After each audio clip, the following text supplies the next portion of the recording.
Assalamualaikum warahmatullahi wabarakatuh. Saya Hairul Nisa dari kelompok 3. Saya akan membahas apa itu sosialisme. Kelahiran sebuah ideologi seringkali merupakan jawaban bagi ideologi. Sudah menjadi kelaziman jika para ilmuwan saling berdebat mempertaruhkan gagasan ideologisnya. Ideologi yang lebih tua dan mapan dipertanyakan dan diserang oleh ilmuwan dengan gagasan baru.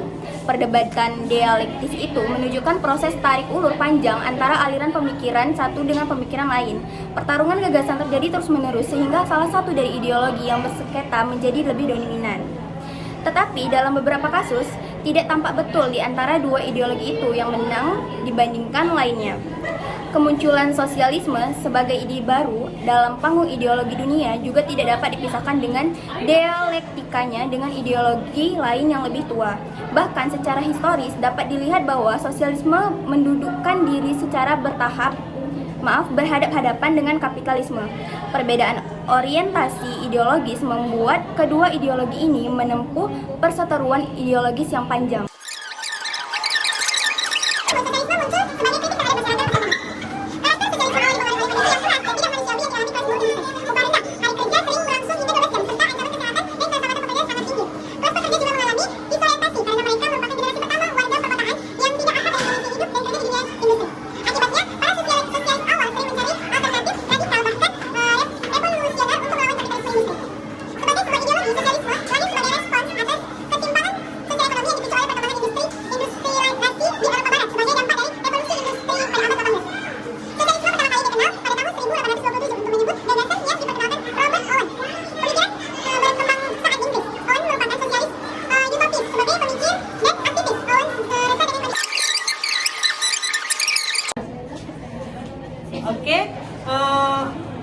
Owen merupakan sosialis utopis sebagai pemikir dan aktivis. Owen resah dengan kondisi masyarakat Inggris dan Eropa Barat pada umumnya yang tersegmentasi dengan demikian kuat dalam dua kelompok sosial, yaitu masyarakat majikan dan masyarakat buruh.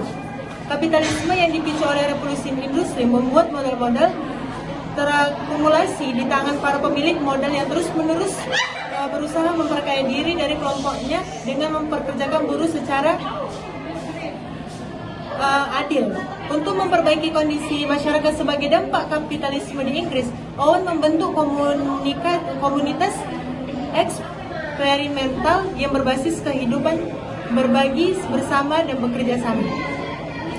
Robert Owen dianggap sebagai bapak gerakan koperasi. Pemikirannya tentang sosialisme ia tuangkan dalam buku yang berjudul A New View of Scotty and Essay on the Formation of Human Character. Dalam buku tersebut, ia menyatakan bahwa lingkungan sosial berpengaruh pada pembentukan karakter manusia. Ia berusaha mencari dengan mengkaitkan kesejahteraan pekerjaan. Dalam buku tersebut juga dipersoalkan tentang pendidikan, di mana kejahatan-kejahatan dalam masyarakat disebabkan keadaan. Saya Filzatika, saya ingin melanjutkan pembahasan dari sejarah sosialisme. Menurut Plekhanov, seorang pemikir dari aktivis, Owen memiliki kedekatan dengan Dr. Charles Hall. Pada masa itu, Hall telah mengeluarkan hipotesis yang menyatakan bahwa masyarakat tidak adil terciptanya karena peradaban yang salah.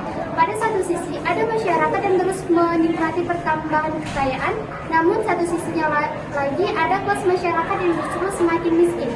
Hipotesis Dr. Hall ini menjadi sangat penting bagi pemikir sosialis berikutnya karena menawarkan kesadaran baru bahwa masyarakat kaya dan miskin selalu berada kepentingan sehingga selalu mengalami pertentangan. Hal ini yang dimaksud Hall sebagai orang miskin adalah para pekerja yang menjual tenaga mereka. Yang dimaksud Hall dengan orang kaya adalah kelompok feodal dan industrial yang menumpukan kekayaan dengan mengeksploitasi orang miskin. Dalam salah satu bab bukunya, Hall menjelaskan perbedaan kepentingan antara masyarakat kaya dan masyarakat miskin yang menempatkan mereka dalam pertentangan. Plekhanov, orang kaya dipandang selalu ingin memperoleh sebanyak mungkin dari orang miskin.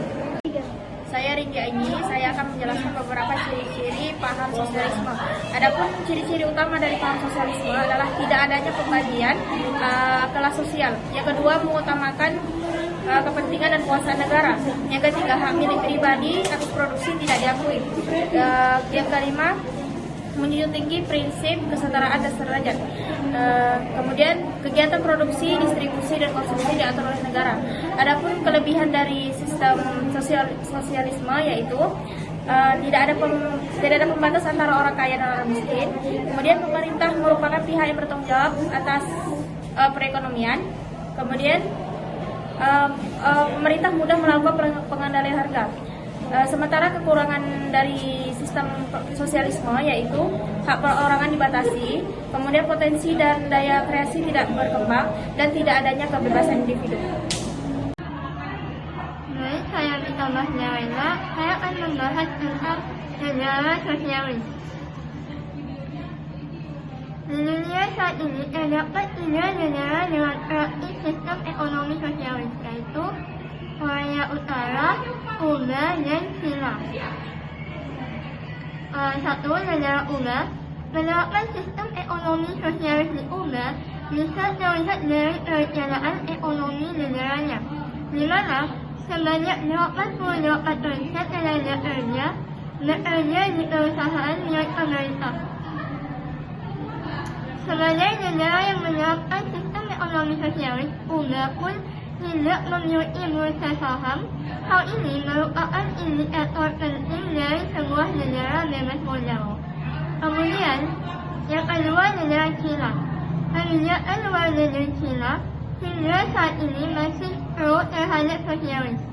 Namun, perekonomian negara tersebut sebenarnya telah bergeser menjadi ekonomi pasar bebas. Artinya, ekonomi China sebenarnya tidak lagi menganut sistem ekonomi sosialis. Namun, saat ini China telah mengalami transisi dari ekonomi sosialis menjadi pasar ekonomi sosialis. Saya Nur Hasana akan melanjutkan penjelasan dari Putri Sakinah Balkis tentang penerapan sistem sosial yang ada di Indonesia. Poin yang ketiga itu ada tidak adanya praktik monopoli. Keuntungan lain dari sosialisme adalah bahwa ia itu bebas dari praktik monopoli yang dapat ditemukan dalam masyarakat kapitalis. Karena di bawah sosialisme semua alat produksi dimiliki oleh negara. Persaingan dan monopoli dihilangkan, eksploitasi oleh monopoli tidak ada. Alih-alih monopoli swasta, ada monopoli negara dan sistem produktif, tetapi ini dioperasikan untuk kesejahteraan rakyat. Di pabrik-pabrik milik negara, komoditas yang bermanfaat secara sosial diproduksi dengan kualitas tinggi dan harganya juga masuk di akal. Nah, poin yang keempat, ada tidak adanya fluktuasi bisnis atau keseimbangan dalam berbisnis. Ekonomi sosialis bebas dari fluktuasi bisnis. Ada stabilitas ekonomi karena produksi dan konsumsi barang dan jasa diatur oleh otoritas perencanaan pusat sesuai dengan tujuan, target dan prioritas dari rencana tersebut.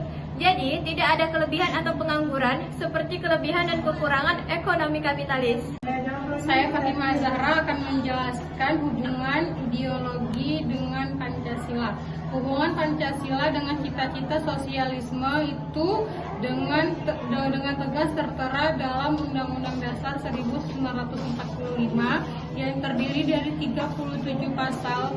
Undang-Undang Dasar 45 khususnya pasal 33 yang berbunyi sebagai berikut. 1.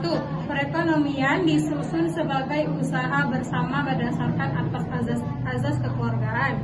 2. Cabang-cabang produksi yang penting bagi negara dan yang menguasai hajat hidup orang yang dikuasai oleh negara.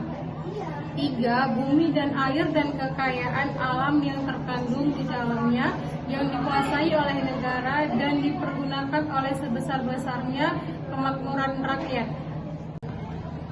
Baik, saya Putri Sakinah Balkis. Saya akan menjelaskan sedikit tentang sistem ekososialisme yang dapat diterapkan di Indonesia.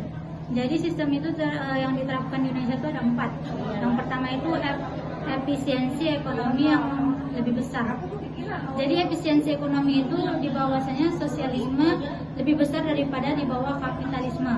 Jadi efisiensi ekonomi juga dicapai dengan memanfaatkan secara sosial yang memenuhi keinginan dasar masyarakat yang seperti makanan murah dan perumahan seperti negara yang mengatur sistem ekonomi kapitalismenya. Dan yang kedua itu ada kesejahteraan lebih besar karena kepentingan penghasilan. Jadi kesejahteraan lebih besar itu semua warga negara bekerja untuk kesejahteraan negara dan masing-masing dibayar oleh remunerasinya sesuai dengan kemampuan, pendidikan dan pelatihannya. Jadi semua sewa, bunga dan keuntungan dari berbagai sumber masuk ke negara yang membelajarkan untuk kesejahteraan publik dan menyediakan pendidikan gratis, perumahan dengan menyenangkan fasilitas kesehatan umum yang gratis dan menjaminkan sosial bagi rakyat. Saya Sylvia Masita akan membahas prinsip-prinsip ideologi sosialisme. Sosialisme memiliki sejumlah prinsip pokok yang membedakan dengan ideologi lainnya. Karl Marx menyebutkan 3 prinsip pokok sosialisme, yaitu yang pertama kesamaan, yang kedua komunalisme, yang ketiga kepemilikan komunal dan kontrol terhadap sumber utama kesejahteraan nasional dalam kepentingan komunitas sebagai keseluruhan. Nilai utama dari sosialisme adalah kesamaan. Hal ini berbeda dengan nilai utama dari kapitalisme yaitu kebebasan. Kutub tersebut tidak absolut. Kapitalisme yaitu kebebasan. Dalam realitasnya, sosialisme juga mengizinkan adanya kebebasan seperti halnya kapitalisme mengakui pula prinsip kesamaan.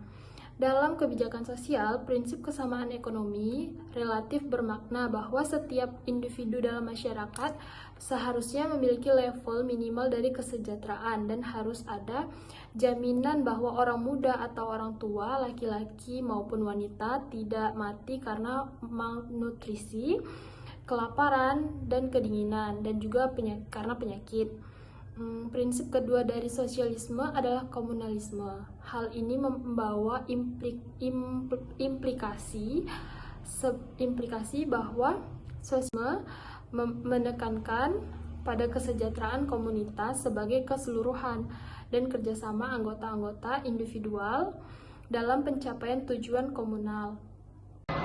Baik, saya Najwa Syamila akan melanjutkan prinsip ketiga dari Sylvia Masita adalah kepemilikan komunal dan kontrol terhadap sumber utama kesejahteraan nasional dalam kepentingan komunitas sebagai keseluruhan. Kepentingan komunitas sebagai keseluruhan hanya dapat dijamin melalui kontrol komunitas terhadap kesejahteraan bersama. Namun dalam realitasnya, pemerintah sosialis juga memodifikasi prinsip kepemilikan publik dan kontrol terhadap sumber kesejahteraan nasional. Pemerintah sosialis dalam praktiknya telah bergerak dari ide kepemilikan publik ke kepemilikan privat.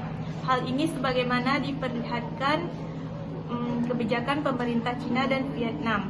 Dua negara ini bersistem komunis, tetapi dalam kebijakan ekonomi memperbolehkan individu untuk mengakses sumber-sumber ekonomi yang menjadi modal bagi kepemilikan individual.